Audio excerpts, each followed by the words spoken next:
हिंगोलीचे खासदार हेमंत पाटील यांचे समर्थक मुंबईमध्ये मुख्यमंत्री एकनाथ शिंदेंची भेट घेऊन पाटलांची उमेदवारी कायम ठेवण्याकरता मागणी करतायत। शिवसेनेने हेमंत पाटील यांची उमेदवारी जाहीर केली, मात्र भाजपला हेमंत पाटलांच्या जागेवर त्यांचा उमेदवार द्यायचा आहे।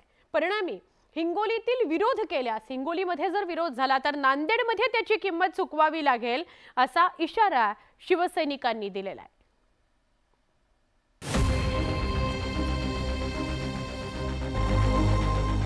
महायुतीत नाशिक लोकसभा मतदारसंघाची उमेदवारी रखडली।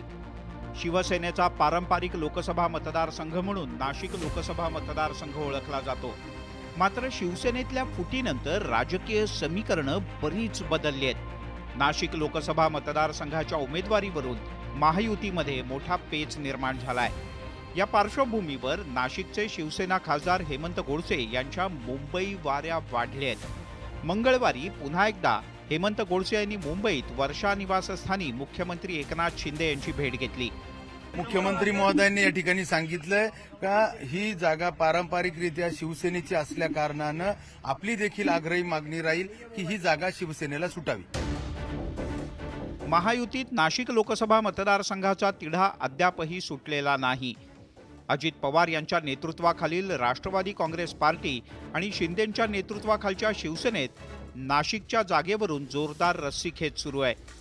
पण महायुतीतली रस्सीखेच सुरू असलेल्या मतदारसंघांच्या निर्णयासाठी मंगळवार हा शेवटचा दिवस असेल, कारण गुरुवारी लोकसभेच्या दुसऱ्या टप्प्यातील उमेदवारी अर्ज दाखल करण्याची मुदत संपणार आहे।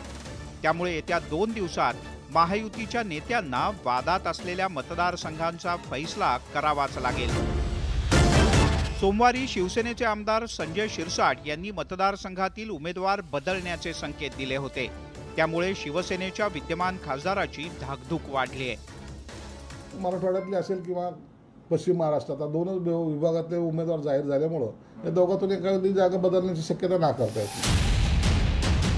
सोमवारी भावना गवळी यांनी उपमुख्यमंत्री देवेंद्र फडणवीस यांची भेट घेतली, तर मंगळवारी हेमंत गोडसे यांनी मुंबई गाठली।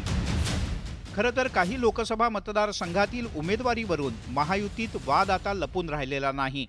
हिंगोली लोकसभेसाठी महायुतीकडून शिवसेनेचे हेमंत पाटील यांना उमेदवारी जाहीर झाल्यानंतर वादाला तोंड फुटलंय।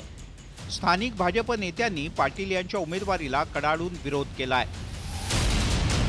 नाशिक लोकसभेवरून सुद्धा महायुतीत मोठा तिढा निर्माण झालाय आणि हा तिढा सुटणार कसा याकडे सगळ्यांचं लक्ष लागलंय। Bureau report, news 18 Lokmat.